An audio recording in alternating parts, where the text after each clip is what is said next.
Voilà, mettez-vous en ligne. Mettez-vous en ligne. On va s'hydrater la gorge, c'est important. Hein?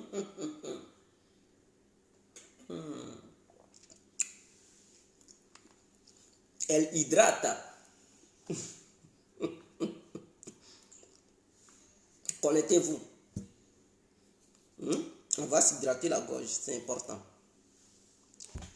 Mettez-vous en ligne, mettez-vous en ligne, mettez-vous en ligne. On va hydrater la gorge. On va s'hydrater la gorge.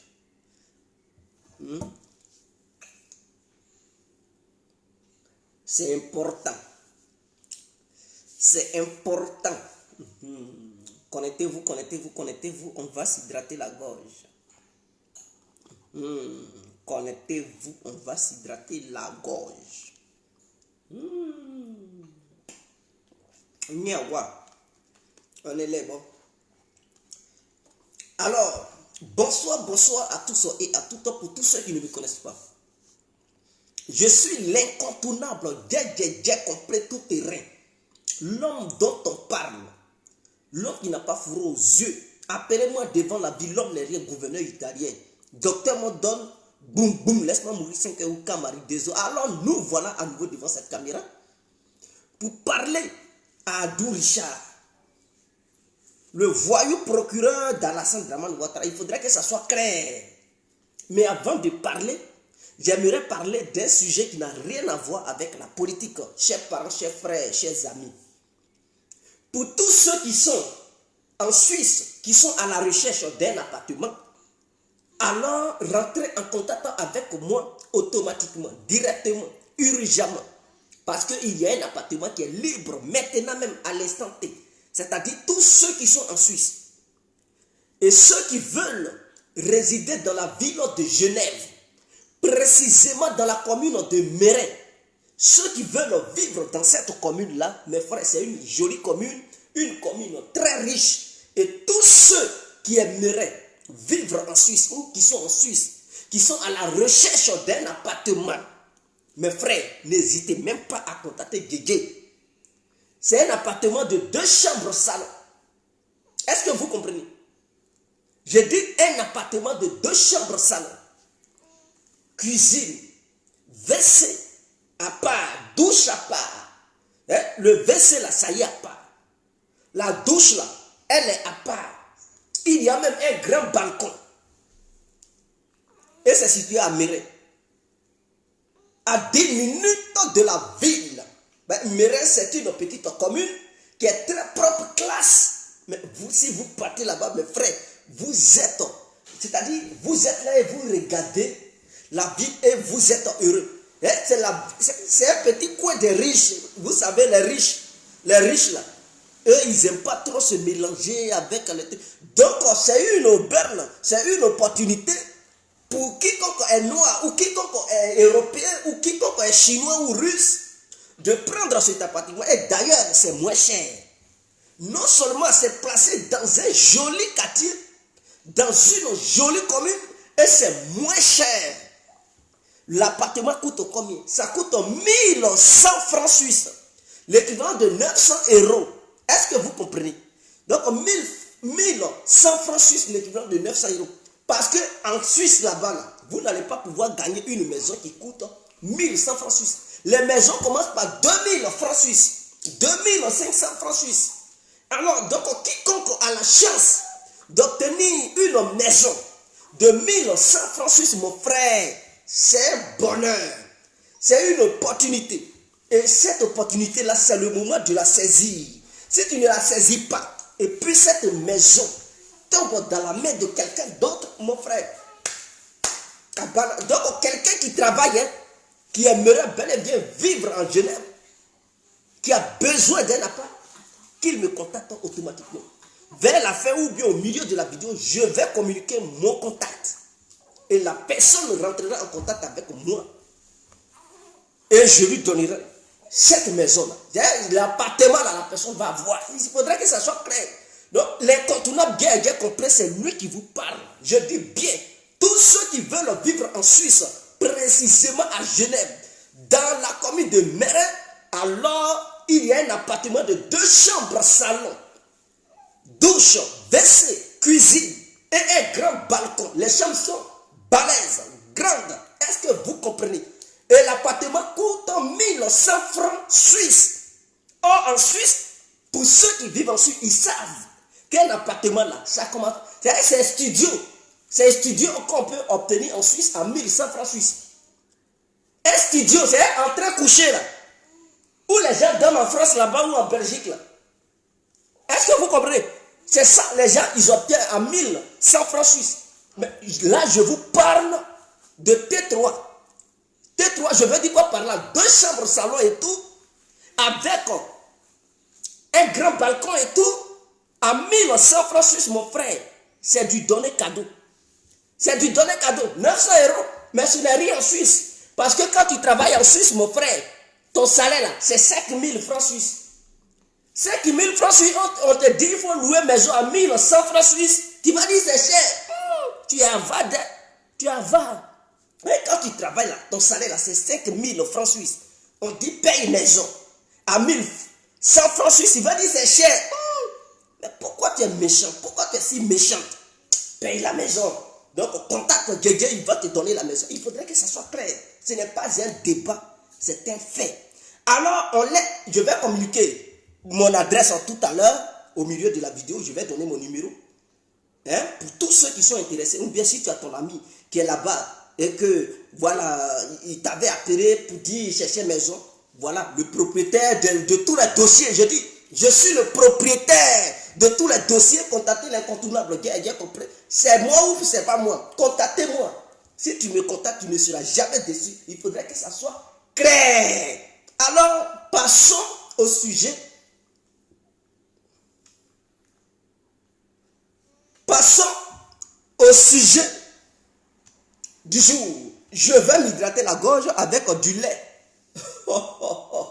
Et on passe au sujet du jour. Ni à voir. On est là, bon. Alors, donc ce soir, c'est un message que je veux faire passer au procureur voyou dans la Sainte-Ouattara, parce que celui-là, il n'est pas procureur de la République. Abdou Richard, ce qu'il fait là, ce n'est pas digne du comportement d'un vrai procureur. Ce n'est pas un homme qui respecte les lois.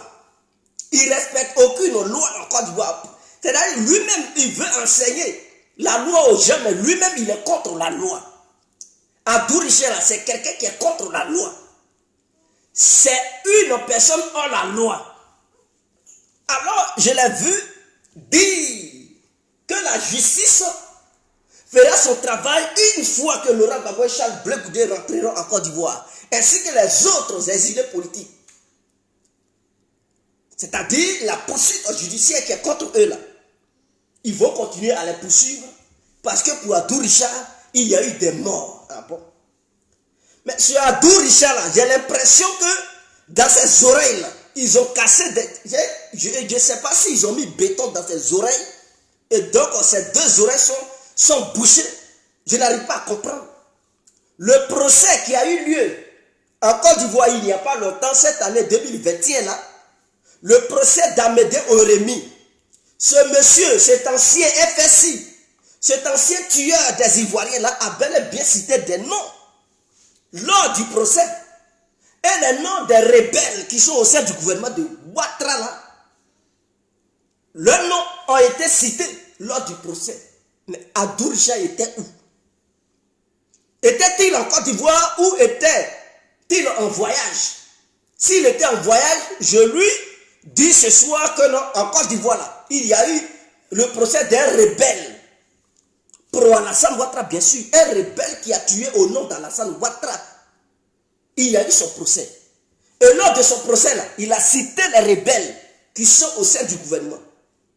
Ces gens qui surveillent, qui montent la garde, c'est la sécurité d'Abdou Richard là, leurs noms ont été cités là-bas.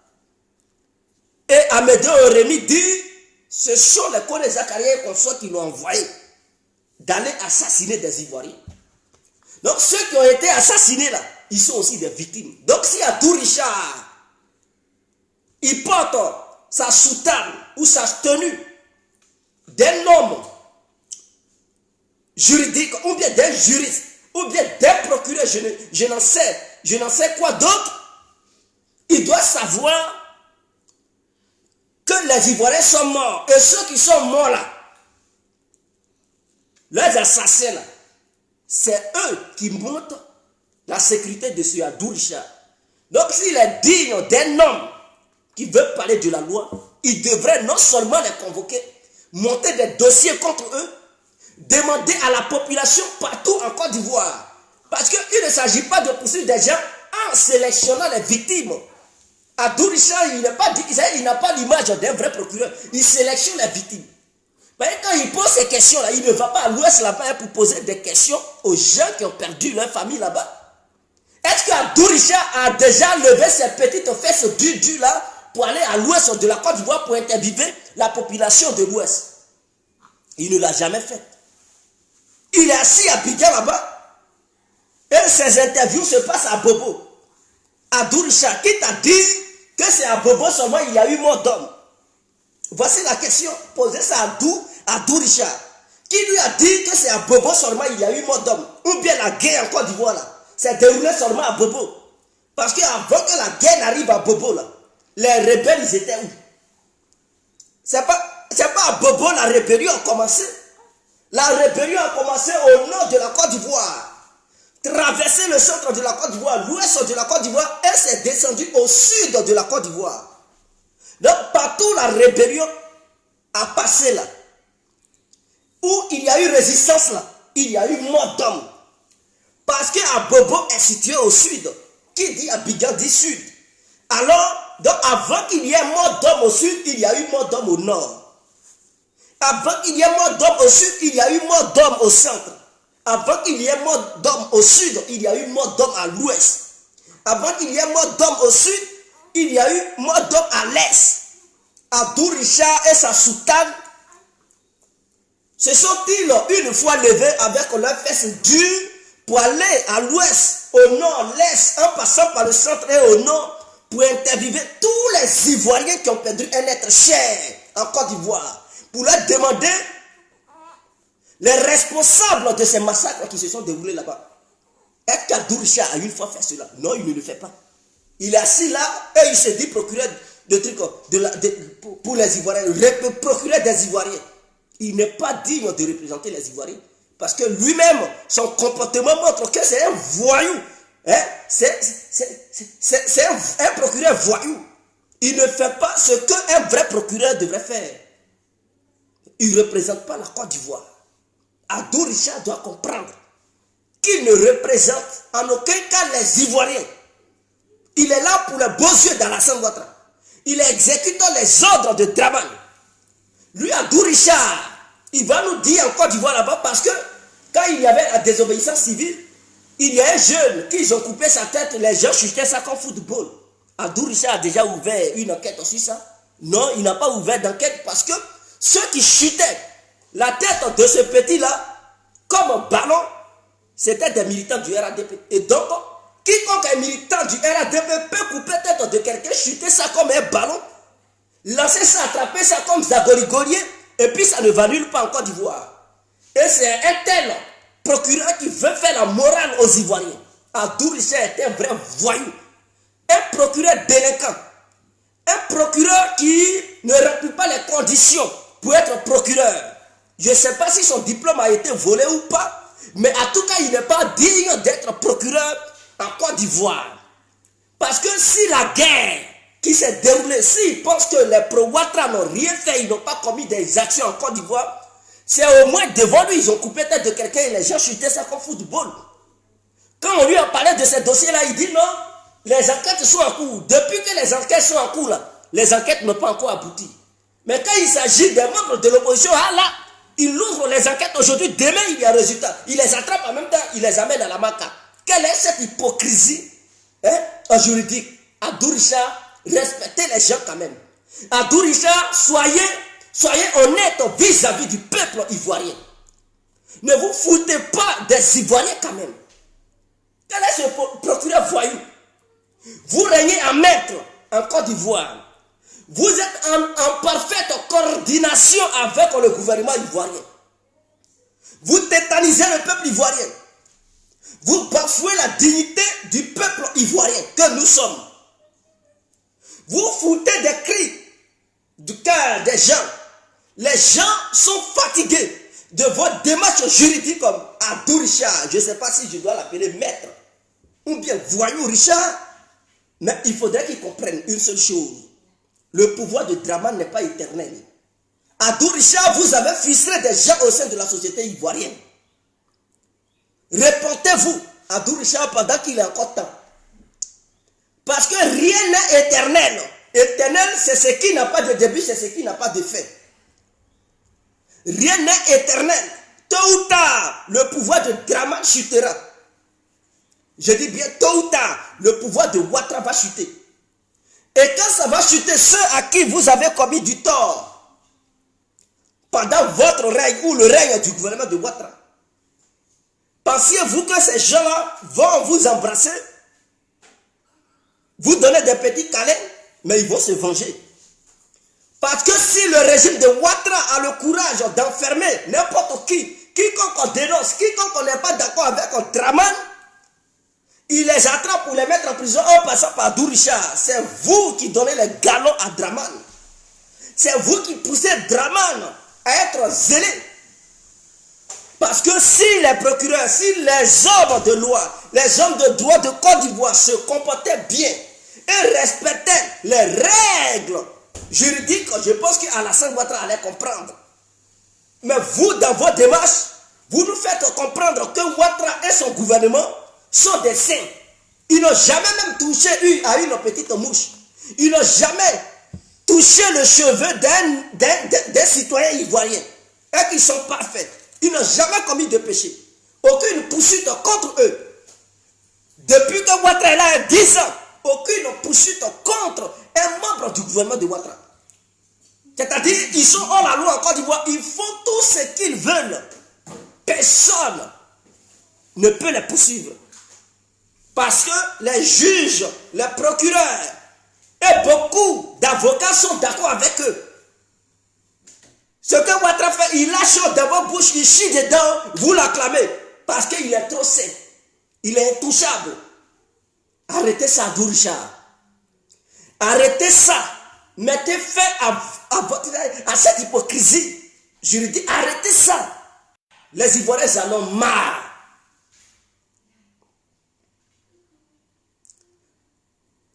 Ce que vous faites là, demain, ça peut se retourner contre vous. C'est un message clair. Ce que vous êtes en train de faire là, demain là, ça peut se retourner contre vous.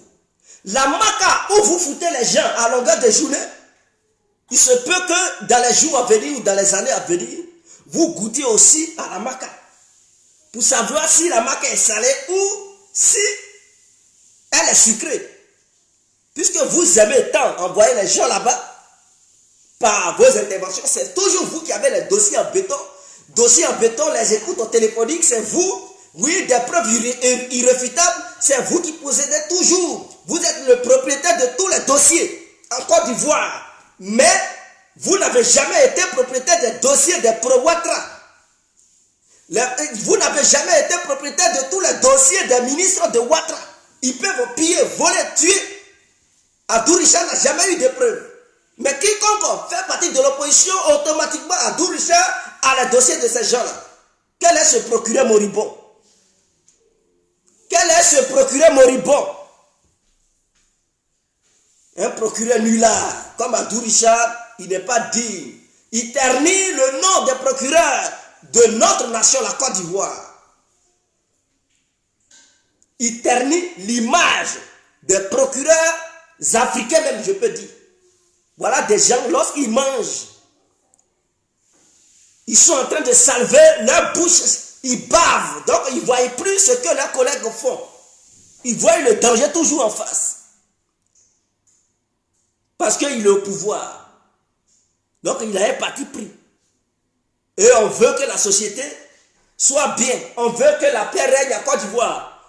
Mais on ne peut pas faire régner la paix dans un pays si on utilise les hommes de droit qui ont été dans les grandes écoles, qui ont fait les grandes études, qui ont choisi d'être les personnes de droit, à prendre parti et faire subir l'injustice à leurs concitoyens. Et c'est ce que Ange, je dis Ange mais c'est l'un des procureurs de Ouattara, c'est aussi un voyou. Mais là, il s'agit d'Abdou Richard. Je vais m'hydrater la gorge et on poursuit, c'est très important.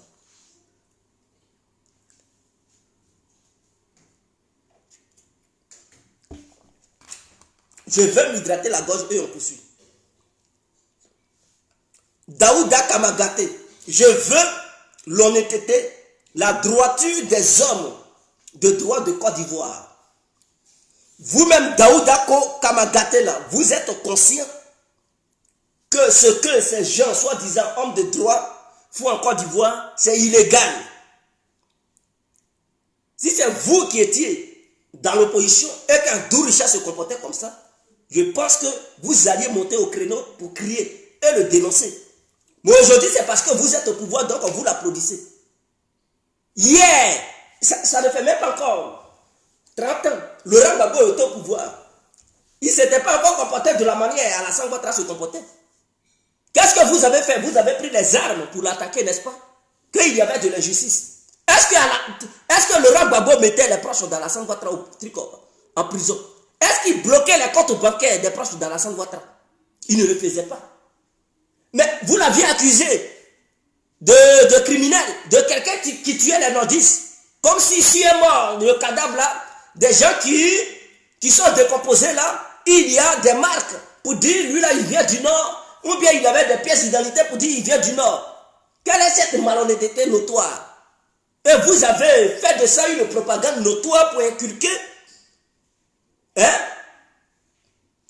cette mauvaise vision dans les têtes de tous les nordistes, dans le but de les pousser à prendre les armes. Et Alassane Ouattara a su bien faire ça.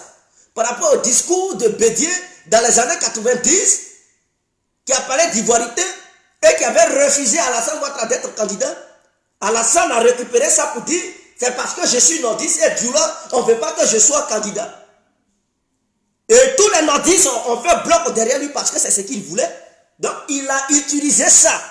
Il a utilisé l'ethnie et la religion pour diviser et avoir une forte popularité. Et c'est ce qui l'a poussé. Il a vu les différents imams de Côte d'Ivoire. Il les a obligés à prier dans les mosquées.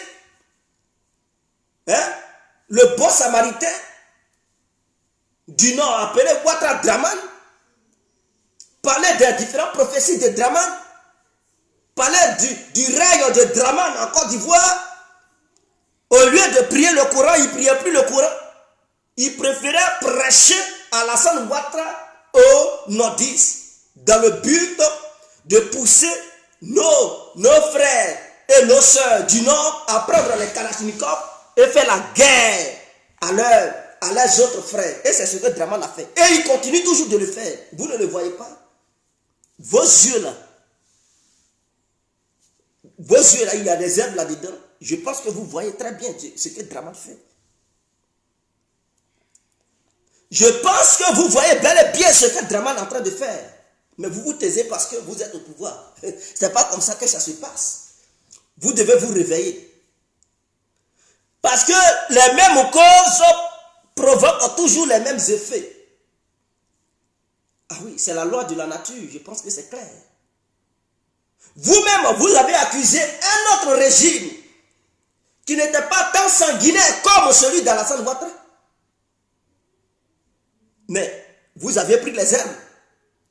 Mais Alassane Ouattara, quand vous voyez son comportement, des gens, enfin des gens qu'il a mis en prison, il a arrêté des hommes politiques, il a bloqué compte bancaire de ses concurrents, c'est-à-dire les opposants. Et des gens n'ont pas pu avoir les soins médicaux, ils sont morts.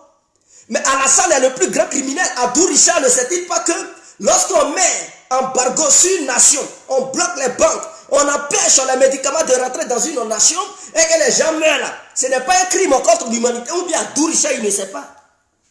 Il cherche des criminels, mais qui demande à Alassane Ouattara? Parce qu'Alassane Ouattara là, les crimes qu'il a commis, ça dépasse tout Gbagbo. en pleine crise, il fait complot avec les Occidentaux, ils mettent la Côte d'Ivoire sur embargo. Ils empêchent les médicaments de rentrer. Dans les hôpitaux, les médicaments manquaient. Mes frères et sœurs, c'est Alassane Ouattara qui était à la base. Ils bloquent les banques. C'est-à-dire, quand un bébé tombe malade, tu ne peux pas aller dans une banque pour retirer l'argent, pour l'amener. Même s'il faut sortir de la Côte d'Ivoire pour l'amener ailleurs, pour le faire soigner, tu ne pouvais pas. Parce que Ouattara et ses amis ont mis embargo sur toutes les banques de Côte d'Ivoire. Et les gens mouraient par manque de moyens. On appelle ça crime contre l'humanité, mes frères. C'est ce que les Américains font. Lorsqu'ils mettent embargo sur une nation, c'est pour appauvrir le peuple et pousser le peuple à se révolter contre son président. Mais en faisant ça, ils commettent des crimes contre l'humanité parce que des gens qui meurent sous ces embargos-là, on ne peut pas les compter. On les compte par milliers ou par millions.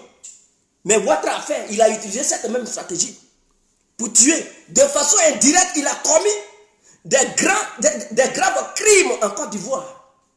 Personne ne parle de ça. Et les gens parlent de la bienveillance, hein, de la bonne foi de Dramane. Non! Ouattara est un criminel, il a tué quand même. Hein. Il a tué. Parce que tuer quelqu'un là, ce n'est pas celui qui prend la calage pour aller sur le terrain. Sinon, si c'était ça le cas, mais personne n'allait arrêter Gbagbo pour dire qu'il a calé à la CPI parce que Laurent Gbagbo lui-même, il ne s'est pas rendu sur le terrain pour prendre une calage pour faire la guerre. On lui reprochait d'avoir commis des crimes parce que ces éléments ont intervenu quelque part et il y a eu mort d'hommes. C'est sur ça qu'on reproche à Laurent Gbagbo qu'il a commis des crimes. Donc si Ouattara lui-même qui a donné l'ordre à ce que les Blancs, ses amis, interviennent pour fermer les banques, et suite à ça, là, il y a eu mort d'hommes là, on appelle ça comment? C'est lui qui a donné l'ordre. Parce que pour Gbagbo, là, ils n'ont pas pu faire la traçabilité des choses. Ils ont regardé, fouillé partout pour voir est-ce que Laurent Gbagbo avait donné l'ordre pour pouvoir pousser ces éléments à attaquer et tuer. Mais Ouattara lui-même, sur les médias, il a donné l'ordre à ce que tout soit verrouillé. Et donc, ouvertement, oui, il y a eu une traçabilité qui atteste que Alassane Ouattara a verrouillé les banques, Alassane Ouattara a bloqué les médicaments. Et sous ces deux ordres, il y a eu mort d'hommes. Donc, Alassane Ouattara, sur ces deux bases-là, il a commis des crimes contre l'humanité. Est-ce qu'on parle de ces crimes-là? Je n'arrête pas, ce n'est pas une histoire d'arrêter de nous embêter, mais je vous dis la vérité. C'est une vérité absolue. Et face à ce dilemme dans lequel tous les Ivoiriens se trouvent, mais il faille une stratégie bien élaborée pour mettre Alassane Ouattara hors d'état de nuit. Il faudrait que ça soit clair. Je dis bien, il faille une stratégie bien élaborée pour mettre Alassane Ouattara hors d'état de nuit. Mais cette stratégie, je vais proposer ça aux Ivoiriens, aux membres de l'opposition, parce que je n'arrive pas à comprendre. Si vous partez sur le plan de la guerre avec les armes, Alassane Ouattara est le politicien le plus violent en Côte d'Ivoire, devant l'Éternel. Alassane Ouattara, là, il est le politicien le plus violent de la Côte d'Ivoire. C'est un vrai animal politique. Donc, il est violent, politiquement parlant. Donc, si c'est sur le plan des armes, il va tuer les opposants un à un. Quiconque attaquera la Côte d'Ivoire avec les armes, il va les tuer parce qu'il a passé son temps à armer la Côte d'Ivoire. Vous savez combien il a dépensé? Il a dépensé 60 millions de dollars pour acheter les armes. Est-ce que vous comprenez? L'année 2020, là, il a dépensé 60 milliards. Allez-y fouiller et vous allez constater 60 milliards de dollars pour acheter des armes, pour s'armer, sans compter les années précédentes. Donc, Ouattara, chaque 2021 même encore, il va encore augmenter le budget de la défense. Il va encore faire des dépenses en armes. Ça veut dire chaque année, il multiplie l'argent pour s'acheter des armes en Côte d'Ivoire pendant qu'il n'y a pas d'électricité, d'eau et tout. Lui, c'est armes, il regarde. Il n'y a pas de souci. Donc, les opposants de Côte d'Ivoire, les opposants à Dramane, là, ils doivent avoir une vision politique. Ils ne doivent pas avoir comme objectif Alassane doit dégager. Alassane doit dégager. Non. Ayez une vision politique. Faites une coalition. Voici ce que je vous propose. ayez une vision politique. Et cette vision politique, c'est de permettre aux Ivoiriens de travailler. C'est de permettre aux Ivoiriens d'avoir vraiment l'eau de la justice. C'est-à-dire qu'ils n'ont qu'à boire la justice parfaite. Ils n'ont qu'à voir cette justice équitable. Et non cette justice inéquitable dirigée par Dourisha et Sesbi. Il faudrait que ça soit clair. Ayez une réforme économique. Mettez des gens sur pied. Parce que quand Ouattara va tomber, il faudrait qu'il y ait telle personne dans tel domaine qui maîtrise tel domaine pour ne pas que la Côte d'Ivoire sombre dans le chaos. Une fois que tout est organisé, vous connaissez tout ça, chacun connaît sa place et vous supportez un seul leader. Je répète, ayez un seul leader qui va conduire ce combat. Faites un bloc derrière ce seul leader. Mais derrière ce seul leader-là, chacun connaît sa place. C'est-à-dire, quand ça va réussir, lui là, il sait que c'est la défense qu'il va prendre. Lui là, il sait que c'est le secteur économique qu'il va défendre. Lui là, il sait que c'est les OF, c'est-à-dire le secteur, comme on appelle ça, en tout cas, plusieurs secteurs seront occupés par les uns et les autres. Donc, chacun doit connaître sa place dans ça. Une fois que chacun connaîtra sa place, le leader là, lui, il sait que sa place là, c'est pour pousser les gens à être mobilisés, galvanisés, conduire le combat pour que le combat aboutisse à quelque chose. Une fois que toutes ces structures seront sur pied, alors il faut éviter la guerre de nos jours où on prend les armes pour aller au front. Non, le monde a évolué. On appelle ça maintenant la guerre hybride. Et cette guerre hybride, il y a plusieurs formes. Est-ce que vous comprenez? Parce que les grandes puissances se combattent de façon interposée, de façon intelligente. Parce qu'elles savent qu'elles peuvent se détruire mutuellement. Donc, c'est-à-dire ces grandes puissances ont déporté la guerre, ils ont transformé cette guerre sur une autre forme. Mais nous, en Afrique, on ne connaît pas ces différentes formes de la guerre. Il faut mener la guerre hybride. Et je pense que les opposants à Alassane Ouattara, ils peuvent bien mener cette guerre hybride face au gouvernement de Ouattara. À ce moment-là, ça va dépasser l'entendement de l'armée ivoirienne. Parce qu'au sein de cette armée-là, il n'y a pas de spécialistes, des vrais cyber. Des vrais cyber, je dis cyber, des vrais hackers aguerris. C'est-à-dire des vrais hackers renommés de façon internationale. On ne les connaît pas.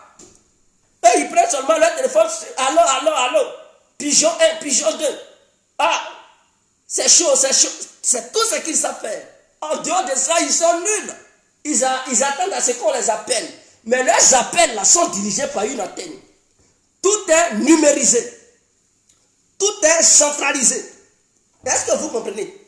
Donc, il y a des structures qui gèrent cela. Les opposants, là, ils peuvent compter 2 milliards de francs CFA pour mettre ça sur table.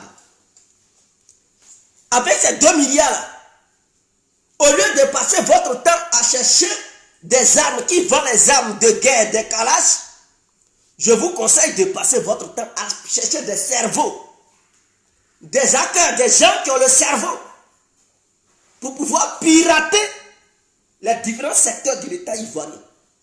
Au lieu de chercher les armes de guerre, là, cherchez des gens qui ont le cerveau, qui sont intelligents. Dans les cyberattaques, allez-y chercher ces gens-là. Au lieu de passer votre temps à chercher qui vend les armes. Ah, cette Kalash est nouvelle, hein? Ah, nous on veut RPG. Arrêtez ça. La guerre de maintenant, là, se passe plus comme ça. La guerre de maintenant, c'est une guerre hybride. Maintenant, on fait la guerre sous une autre forme. Et cette forme-là, ce sont les cyberattaques. Parce que, tout simplement, il faut la défaillance des trucs et puis tout le pays sombre dans le chaos. Mais c'est clair. La CIE, par exemple, il faut une panne dans le truc central pour que tout le pays tombe dans l'obscurité. Mais bien sûr, d'ici ils vont réparer là. Ça va prendre des jours, ce n'est pas maintenant. Ça va pousser le... C'est-à-dire, voici une opportunité des opposants à Alassane Ouattara. Qu'est-ce que vous devez faire? Vous savez que le peuple gronde déjà. L'eau courant, ça coupe, ça revient, ça coupe. Donc les gens, ils en ont marre. Donc déjà, c'est un maillon faible du gouvernement ivoirien. L'électricité et l'eau. Parce qu'ils n'arrivent plus à maîtriser bien ce côté-là. Au lieu de chercher des âmes là, allez-y chercher des cerveaux. Des personnes qui maîtrisent dans ce domaine. Hein? Les cyberattaques, allez-y. Partout en Afrique, si vous cherchez, vous parcourez le continent africain, vous allez trouver les meilleurs éléments. Vous allez trouver des vrais éléments. Et si vous n'êtes pas d'accord là, j'ai quelqu'un à vous proposer, mes frères. Je demande aux opposants. C'est un petit Roumain. Il n'est pas âgé. Il a 23 ans, mais c'est un malade mental. Lui là, c'est un génie. Il rentre dans le système bancaire. Il rentre dans le système des différents États et puis il ressort. C'est ainsi ton entreprise, les nerfs, il va lancer cyberattaque, il paralyse ton entreprise, tu vas perdre des milliards et puis il est calé. C'est un petit Roumain. Mais il y a des malades, des gens qui connaissent. Il a paralysé même Amazon, cette grande entreprise américaine qui est renommée, qui est connue de partout. Il a lancé une attaque. Cyberattaque, il a paralysé ça. Pour qu'Amazon déverrouille son truc, il lui a fallu des milliards. Il fait ça souvent en direct. Les gens le suivent. Et il a 100 millions de personnes qui le suivent pareil. En direct, il dit je vais rentrer dans telle entreprise. Et puis devant vous, il manipule l'ordinateur, il rentre. Et il dit, des gens qui disent qu'ils ont sécurisé leur truc, leur système, il y a des failles. Lui, il rentre, il sort. Et il leur fait comprendre que leurs systèmes ne sont pas sécurisés. Et il leur demande de renforcer encore la sécurité de leur système. Donc, il joue à ce jeu-là. Il y a des gouvernements qui se sont approchés de lui pour travailler avec lui. C'est un petit malade. Il est fort. Il prend 10 minutes et puis il paralyse tout un pays. 10 minutes. Il met son téléphone. Il dit compter 10 minutes. Et puis il paralyse le système d'un pays. Quels que soient vos acteurs que vous avez sur votre territoire. Lui seul contre, je ne sais pas, ayez une armée. 100 personnes d'acteurs. Lui seul il rentre, il bousille tout et puis il ressort. Et puis vos éléments ne vont rien voir. J'ai dit il y a des meilleurs éléments. Si vous voulez approcher vous de moi, je vais vous mettre en contact. Vous comptez son jeton, vous lui donnez, écoutez-moi, vous comptez son jeton. Et vous lui donnez pour mission de perturber le gouvernement d'Alassane Ouattara. Banque, c'est les structures, Trésor, Banque, la CIO, CI, sont des chaque jour, il n'a qu'à lancer des attaques pour perturber ces différentes structures, pour pousser Ouattara à mordre la poussière, pour pousser Ouattara à ne plus rien contrôler dans le pays. Coupure de courant, coupure d'eau. Ah, on dit tant, quand l'usine est tombée en panne, on ne peut plus livrer du pétrole. On dit les banques ne fonctionnent pas. Le système, ça ne fonctionne. Personne ne va aller dans une banque pour prendre l'argent. Mélangez tout. Pendant qu'il repasse ça, vous attaquez autre chose. Pour faire mordre la poussière à Alassane Ouattara. Ça, ce n'est pas une question de dire dozo. Les connaisseurs Zakaria, ils ne connaissent rien dedans. Ils vont rester là, ils vont regarder.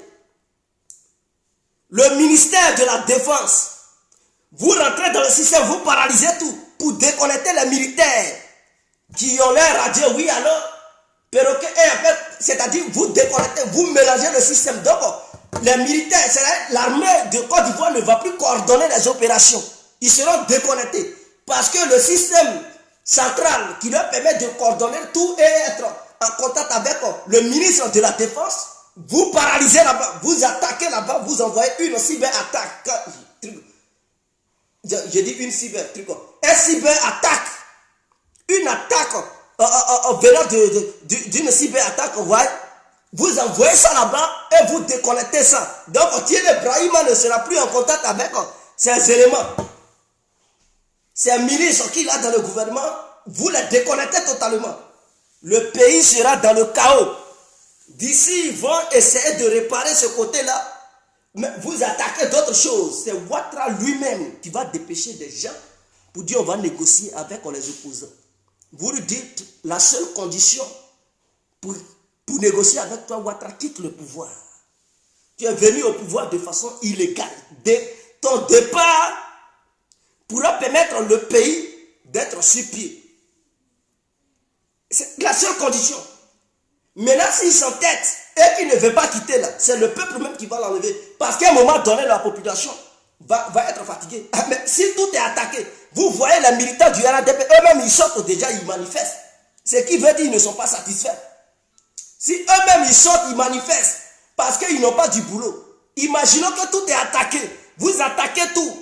Vous attaquez ça aujourd'hui, demain c'est l'autre, après demain c'est l'autre. Tout est paralysé dans le pays. Ouattara n'aura plus le temps de donner de l'emploi aux gens. Encore, ça va faire augmenter la colère des militants du RADP. Il faudrait que ça soit clair.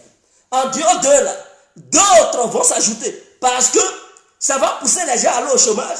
Ton entreprise où tu travailles, on dit, il y a une défaillance technique. Donc, tu es en congé pendant 2 mois. Là où tu vas aller prendre ton argent, on dit non, les banques sont paralysées, ça ne marche pas, donc on va réparer. Il y a une défaillance au niveau des banques. Mon frère, la colère de ça, vous allez dire, mais Ouattara, il ne vaut rien, il est nul. Qu'il dégage. Qu'il dégage. Et c'est dans ça que vous allez gagner gain de cause. Mais si c'est sur le plan des armes, Ouattara, il va vous mater. Hein. Il est très violent. Le seul endroit où vous pouvez l'avoir, c'est si la cyberattaque. Et cette histoire de courant et l'eau, attaquez ça seulement. C'est-à-dire, ne permettez pas la CEI plutôt, c'est ça, non? La CEI de régler ce problème-là. Attaquez seulement. La CEI règle aujourd'hui, demain ça tombe en panne. La CEI règle aujourd'hui, demain ça tombe en panne. Il faudrait que vous fassiez baver à la Ouattara. Sauf d'ici, attaquer seulement, ça règle aujourd'hui, demain, ça doit tomber en panne. Mélangez ça comme ça, pour qu'il y ait manque d'électricité et d'eau. Ça va énerver le peuple. Remarquez bien, quand le pouvoir veut chuter en Côte d'Ivoire, il y a toujours des lestages.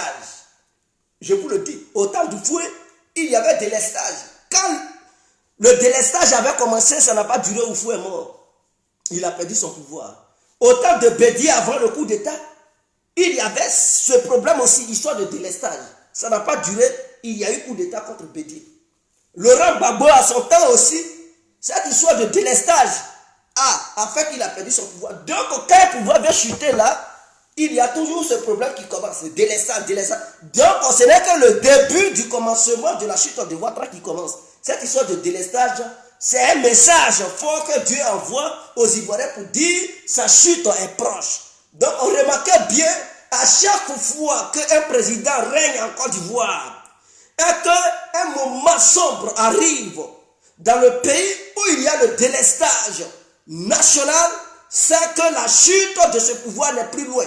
Donc, c'est un message qui est envoyé. Mais j'encourage les opposants à chercher des armes de cerveau pour mener des cyberattaques que de rester là à chercher des calages pour attaquer le pays. Ça ne paye plus de nos jours. La guerre, ça ne paye plus. C'est parce que vous êtes là-dedans, voilà pourquoi vous n'avez pas encore gagné. Mais si c'était sur le plan cybernétique, je vous garantis qu'il y a longtemps, Alassane Ouattara aurait déjà perdu le pouvoir. Donc, sur ce, pour finir, j'aimerais toujours vous rappeler que Guégué, là, il est le propriétaire de tous les dossiers. Je veux dire quoi par là? Il y a des gens jusqu'à aujourd'hui qui doutent. Ils se disent, mais Guégué a un médicament de faiblesse sexuelle. Et que le coco, là, Guégué peut soigner ça. Mon frère, ton coco, là, même ça n'a qu'à faire 100 ans dans ton corps. Ça n'a qu'à être un coco chronique. Écoute-moi. Avec l'incontournable Guégué compris, la feuille magique, cette feuille qui détruit le coco à 14 000 km. Je vous dis une distance de 14 000 km dans ton corps. Ça neutralise le coco. Le coco n'a pas de résistance devant ma feuille magique. Le coco ne peut pas résister devant ma feuille magique. Quel que soit le degré du coco, ça n'a qu'à te faire saigner, mon frère. Tu n'as qu'à sentir une douleur forte. Même si ça veut là, ça n'a qu'à sortir. Si ça veut là, ça n'a qu'à sortir. Mais avec ma feuille magique, non seulement ça va obliger ton coco à rentrer. Si ça veut pour habitude de sortir à chaque besoin que tu fais, si ça veut pour habitude de sortir, le médicament là va l'obliger à rentrer. Et non seulement le médicament a plusieurs atouts, hein, c'est un médicament antibiotique. Parce que ceux qui ont le coco, ils ressentent une douleur forte quand ils vont aux toilettes.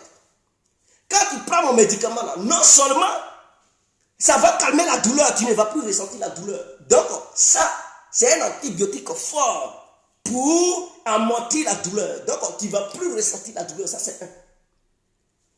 Quand tu vas aux toilettes, souvent, quand c'est dur là, ça saigne. Non seulement le médicament te permet de ne plus voir le sang. Quand tu pars à la chiotte, donc tu ne vas plus voir le sang. Ça ne va plus couler. Oh, oh, c'est fini. Et qu'est-ce que le médicament fait encore? Parce que quand tu as le coco là, tu ne veux pas être à la place de ceux qui s'en vont aux toilettes et qui font des selles qui sont dures. Parce que quand c'est dur, ça a une pression sur la nuque. Oh, pourtant le coco là, ça crée des plaies. Et ça fait très mal. Le médicament fait quoi encore? Ça provoque la diarrhée au niveau de ton ventre pour éviter que quand tu iras aux toilettes, d'avoir mal. Donc ça provoque la diarrhée. Ce qui fait que quand tu vas aux toilettes, tu n'as plus mal. Or, les médicaments modernes que vous connaissez, pour avoir la diarrhée, là, on dit, prends tel truc en médicament parce que tu as le coco, tu as besoin d'avoir la diarrhée pour aller aux toilettes, pour ne pas avoir mal. Tu as besoin d'avoir des antibiotiques pour ne pas sentir ta douleur. Mon frère, le médicament, lui seul, il fait tout ça. Donc, c'est un médicament complet. Comme mon nom le dit, j'ai compris. Mon médicament, lui aussi, il est complet. Il faudrait que ça soit clair. En dehors de ça, il soigne ton coco. Il ne t'oblige pas à aller te faire opérer. Donc, c'est un médicament très colossal, puissant et complet. Il faudrait que ça soit clair. Alors, en dehors de ça, c'était le médicament du coco, c'est-à-dire l'hémorroïde. En dehors de ça, il y a le médicament de la faiblesse sexuelle. Mon frère, il y a des gens qui ont peur. Mais bientôt là, je vais encore vous présenter un autre médicament. Mais ça y est, en cours de téléchargement. Je vais vous présenter et je sais que ça va intéresser beaucoup de personnes. Et quand ces personnes vont commander là, ces personnes seront vraiment ravies. Parce que beaucoup de personnes ont ce problème-là. Et je vais leur proposer ce médicament aussi qui est très efficace et performant. Alors, pour la faiblesse sexuelle, mes frères, c'est un médicament qui n'a pas d'égal sur cette terre. Je dis bien sur cette terre des hommes. Peut-être, si ça a l'équivalence, peut-être c'est pas chez nous, c'est chez les Indiens. Des gens qui vivent en brousse là-bas, les pygmées là, peut-être, mais en Côte d'Ivoire là, sont égales, jamais. Même je peux lancer un défi à l'Afrique tout entière, ça n'a pas d'égal, mes frères. Ah, quand je parle comme ça, les gens vont dire, mais tu exagères. Je n'exagère pas. Parce que vous avez déjà vu quelqu'un qui vous vend un médicament de faiblesse sexuelle qui n'est pas à tôter. Tout ce que les gens vous présentent là, c'est à tôter, à tôter, à tôter. Oh, pour moi là, ça n'a rien à voir avec à tôter. C'est un médicament pour traiter le mal de façon définitive. Ça met hors d'état de nuit la faiblesse sexuelle. Ça va redynamiser les nerfs. Ça va te permettre d'avoir un missile nucléaire entre tes deux jambes. Donc le jour du bombardement, il faudrait que madame soit prête. Parce que tu risques de lui lancer un missile nucléaire qui va faire une explosion très forte. Si elle n'est pas forte, elle risque de fuir la chambre toute nue. Alors, parce que c'est un médicament, quand tu te traites là, mon frère, ça devient caca. Est-ce que vous avez déjà vu un guerrier noir qui va au combat, qui n'a pas peur? C'est comme ça, ça y est. C'est raide comme ça. Et ça ne contrôle plus. Or, ce médicament-là permet aux gens de réinitialiser l'appareil masculin qui est comme le missile nucléaire entre les deux jambes. Il faudrait que quand je parle de ça, vous comprenez où est-ce que je vais en venir. Je pense qu'on se comprend. Alors, je vous demande de commander pour vous. Parce que c'est un médicament qui traite. Ça n'a rien à voir avec Atoté. Non, tu te traites de la manière, quand tu as le Diopadio, tu as le palu, et tu te traites normalement, et puis tu guéris. C'est un médicament comme ça. Il faudrait que ça soit clair. Je dis bien, il faudrait que ça soit clair. Donc, vous pouvez passer vos différentes commandes pour obtenir pour vous Avec ce médicament, il n'y a pas son légal. Je dois vous communiquer mon numéro, ou mes deux numéros. 0032 46 52 54 128. Ce numéro-là, vous l'enregistrez sur vos différents téléphones. Vous allez voir le WhatsApp de Djedje complet, ma photo y est. Et en ce moment-là, vous m'envoyez un message pour dire Djedje, tu as parlé de 2 médicaments, on est intéressé. Ah, je vous dis, tel médicament coûte ça, tel médicament coûte tant. Pour obtenir ça, voici ce qu'il faut faire.